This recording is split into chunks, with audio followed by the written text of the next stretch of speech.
करके उसको यहां पर देख लेते हैं कि वो आउट ऑफ 25 कैसे आ रहा है। यहां देखिए बिल्कुल क्या प्यारा एग्जांपल, ये हमारे दोनों लंग्स है, राइट लंग और लेफ्ट लंग, ये हमारा अपर लोब। और अगर इसमें देखें तो हम 3 लोब है, अपर मिडिल एंड लोअर। अब इसमें क्या देखा है आप खुद देखिए, राइट अपर लोब यानी ये राइट का अपर लोब में 0 है, कोई इंफेक्शन नहीं है। राइट के मिडिल लोब में यानी 1 का मतलब क्या है कि 5% से लेस इंफेक्शन है।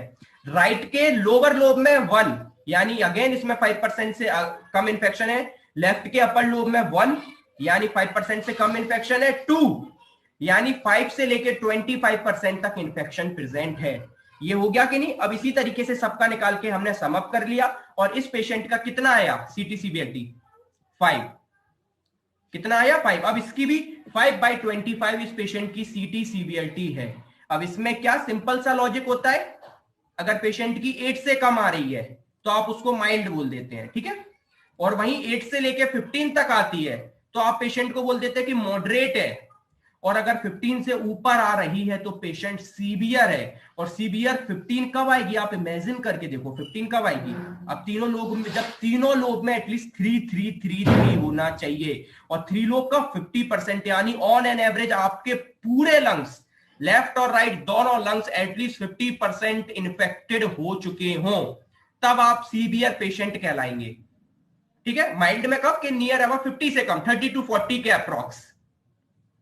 ये हमारा क्या रहता है, ये हमने अपर लोब का समझा। इसी तरीके से एक इसमें वैल्यू और रहती है, उसको हम अभी आगे देखते हैं क्या होता है, लेकिन हम उससे पहले कुछ एक सीटी स्कैन का विजुअल देख लेते हैं। ये इस तरीके से सीटी स्कैन होता है कोविड पेशेंट का सीटी। आप इसमें बिल्कुल विजुअली, आप हमेशा याद रखिए कोई भी एक्सरे देखें या सीटी, जो ब्लैकिश एरिया होता है वो हमारा गैस होता है। जितना यानी क्या हमारा एयर है, जो गैसियस फॉर्म में होता है वो उतना ब्लैकिश होता है, और जो जितना सॉलिड होता है वो उतना ही व्हाइट होता है। तो ये जो आपको दिख रहा है ना, ये क्या व्हाइटिश एरिया पड़ता जा रहा है, यहाँ ब्लैकिश नहीं रहा, ब्लैक कम हो गया। इसका मतलब क्या, ये पार्ट इन्फेक्टेड हो गया, यहाँ एयर नहीं पहुंच पा रही है। अगर यहाँ एयर पहुंच पाती तो ये एरिया ब्लैक रहता, ठीक है। इसी तरीके से और प्रॉपर अगर हम समझे तो आपको लंग का एक्सरे दिखा देता हूं सीटी स्कैन की जगह। ये देखिए कंप्लीटली बिल्कुल, आप इसमें आप खुद बता सकते हैं कि देखो ये आपका, अब ये मत समझना ये एरिया व्हाइट हो गया, यहां पर हर्ट रहता है आपका, ठीक है। ये आपका लंग है, लेफ्ट लंग, इसमें 2 लोब रहते हैं, अपर लोब और लोअर लोब। अब इसमें आप खुद बोल सकते हैं कि लोअर लोब कितना ज्यादा अफेक्टेड हो गया, नियर अबाउट आप इस लोअर लोब को अगर 5 में से देंगे तो आप 3 दे देंगे अपने आप। और इसमें बोले अपर लोब आपको क्लियर दिख रहा है, अगर मैक्सिमम देंगे तो आप 1 देंगे। और अगर मैं इस राइट लोब को 3 में डिवाइड करूं अगेन, तो अपर लोब आपको क्या बिल्कुल मिनिमम दिख रहा है, मिडिल लोब दिख रहा है, और लोअर लोब तो मैक्सिमम दिख रहा है।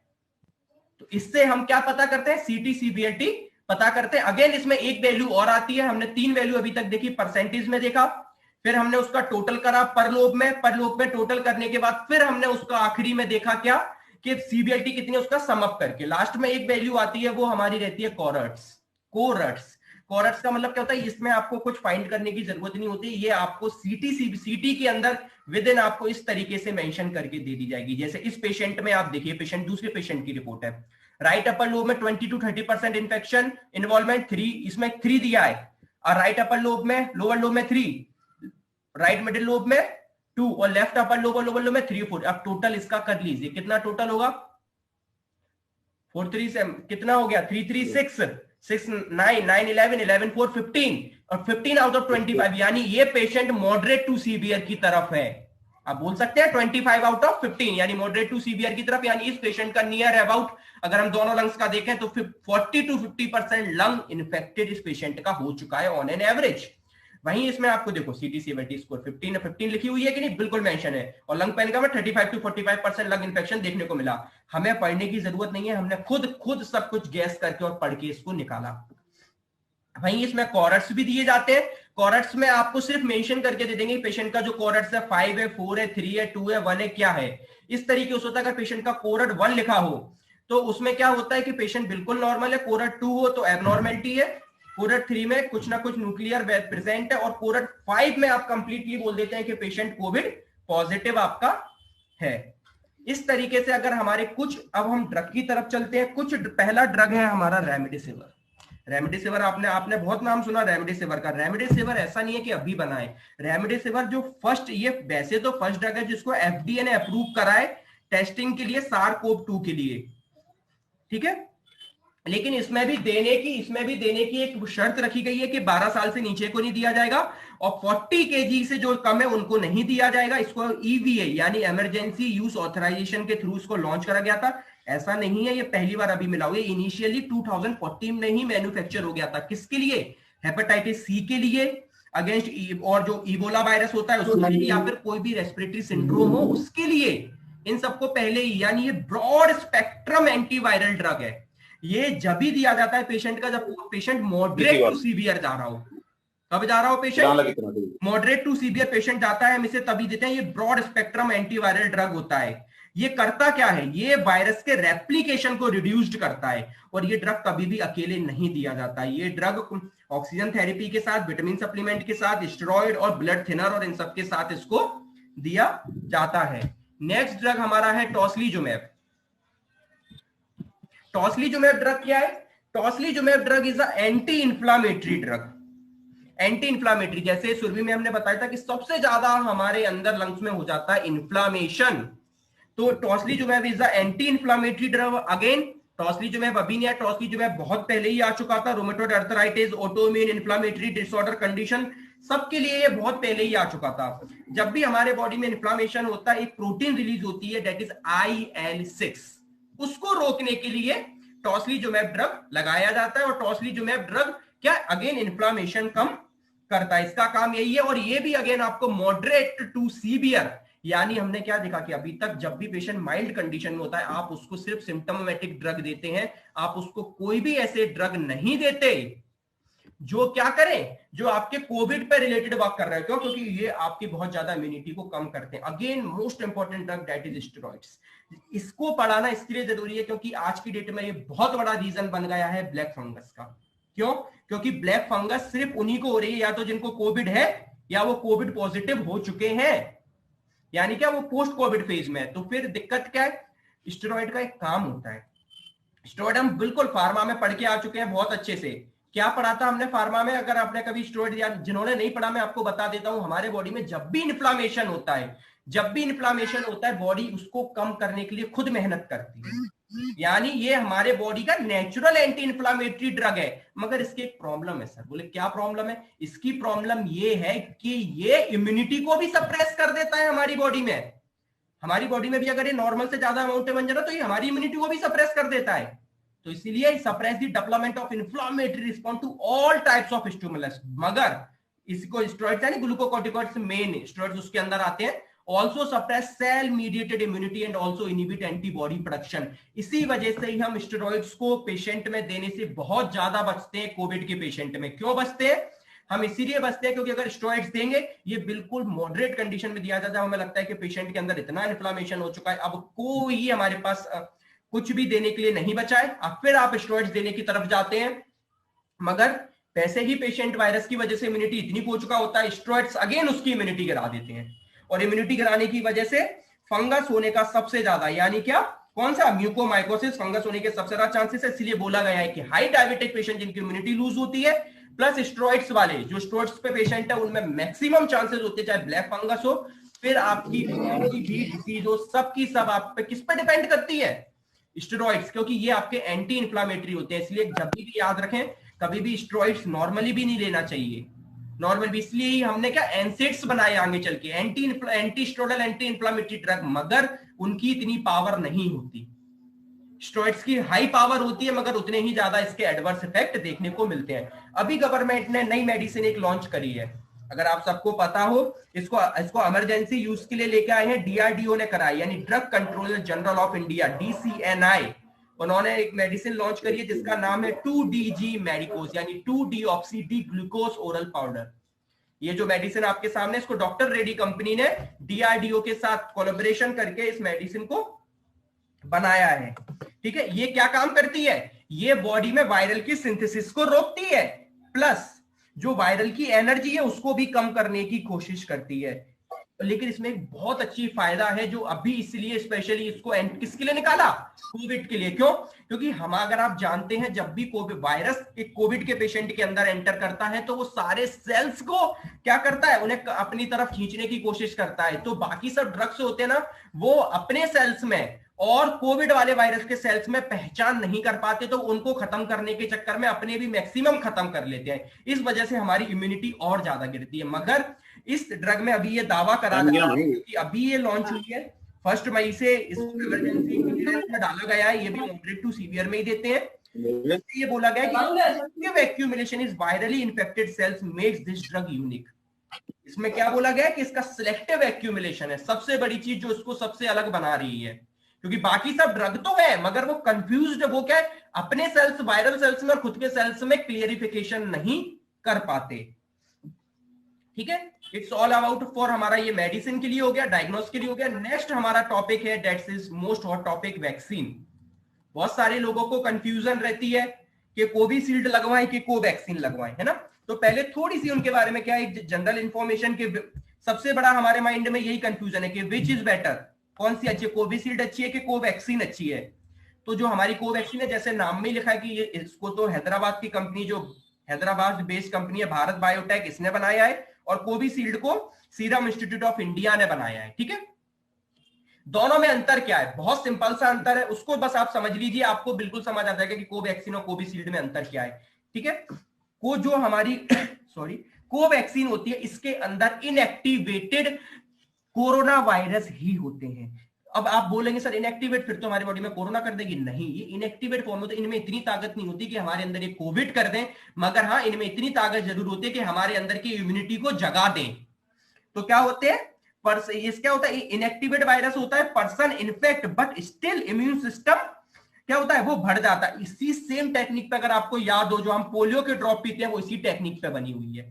पोलियो के ड्रॉप में भी इनएक्टिवेटेड पोलियो वायरस ही होते हैं।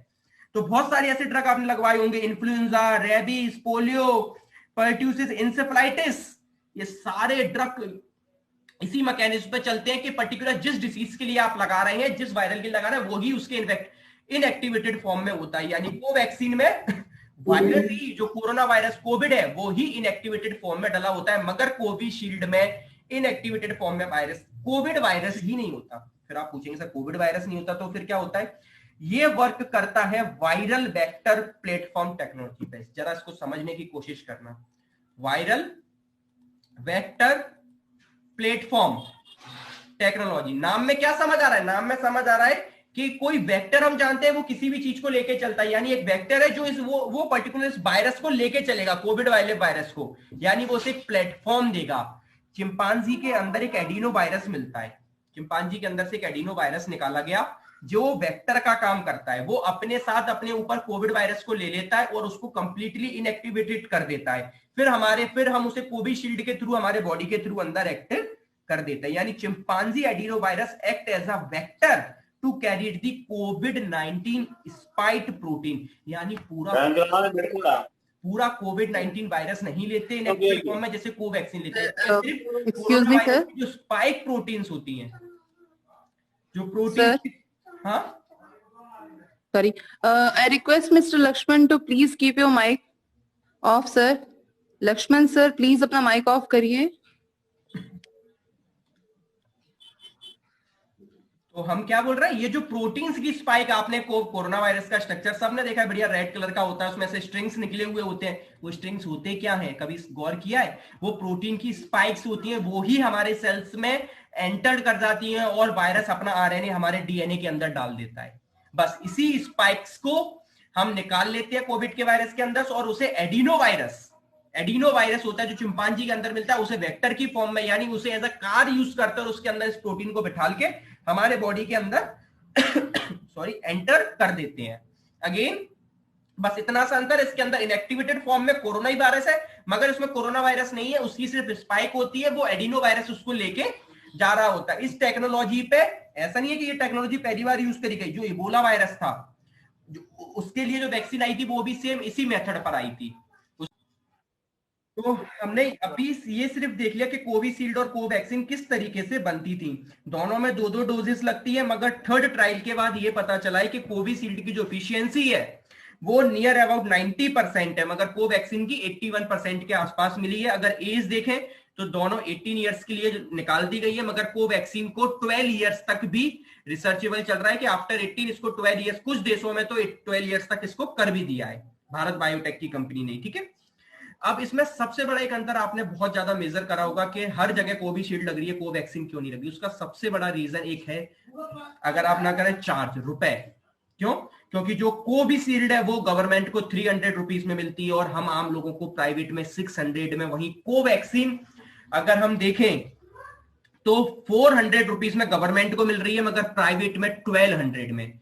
तो इस प्राइस के चक्कर में ये कोविशील्ड हमको ज्यादा जगह पर देखने को मिलती है, मगर दोनों में कोई भी नहीं। अगर आप देखेंगे एक तरीके से तो कोविशील्ड की ज्यादा एफिशिएंसी है कोवैक्सीन से, मगर नियर अबाउट दोनों सेम होते हैं, दोनों का सेम डोज लगता है। एक गवर्नमेंट की नया गाइडलाइन आया है, तो बस उसको और बताना चाहता हूं कि गवर्नमेंट ने बोला है कि विद इन 20 डेज में अगर आपको कुछ ऐसे सिम्टम्स आते हैं जैसे सांस फूलना, है ना, सीने में दर्द, यानी हमारे क्या चेस्ट में एंजाइना, या फिर सबसे बड़ी चीज रेड पैचेस, लाल धब्बे, ये पढ़ना है तो अगर आप तुरंत डॉक्टर के पास जाइए, क्योंकि अभी नया रिसर्च में थोड़ा सा पता चला है कि ब्लड क्लॉट होने, कुछ पेशेंट्स में ब्लड क्लॉट की कंप्लेंट मिली पाई गई है। तो अगर आपको जब भी लगे कि आपकी स्किन पर रेड पैचेस पड़ रहे हैं आफ्टर वैक्सीन, तो आप तुरंत डॉक्टर के पास जा सकते हैं। कुछ लोगों को कंफ्यूज रहती है कि अगर लड़कियां, मतलब जो गर्ल्स लोग हैं वो ड्यूरिंग पीरियड्स है, वो नहीं, ऐसा कुछ भी नहीं है, आप लगा सकते हैं। आप डायबिटिक पेशेंट हो, हाई बीपी, आपको तो और ज्यादा जरूरत है, आपको और ज्यादा जरूरत है, आपको बिल्कुल।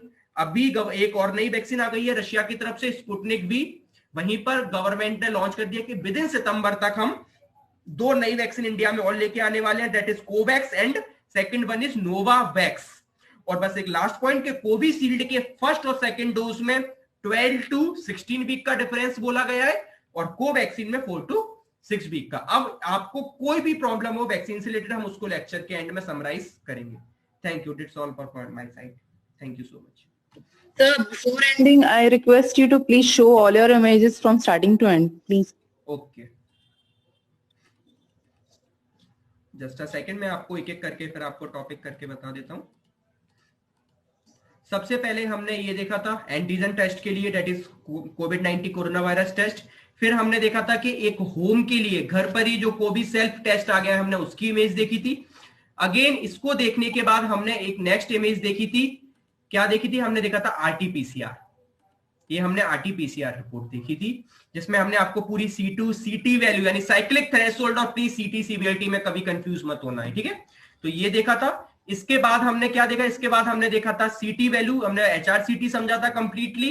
फिर हमने इमेजेस देखी थी, 2 ये और देखा था। देन फाइनली हमने कोरट्स वैल्यू को देखा था कि कोरट्स वैल्यू इस तरीके से उनमें क्या रहता है। फिर फाइनली हम मेडिसिन की तरफ गए और सबसे पहले हमने रेमडेसिविर को समझा, फिर हमने टॉसिलिजुमैब को समझा, फिर हमने स्टेरॉइड्स को समझा, फिर जो नई मेडिसिन आ गई है फिर हमने उसको समझा।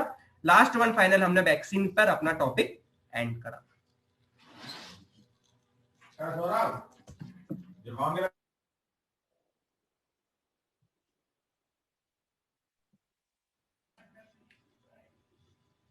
Yeah, completely. That's all from my side. Thank you.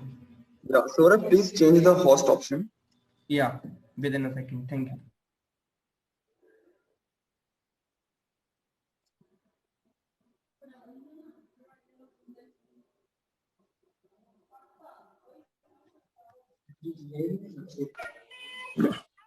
Can I have a question?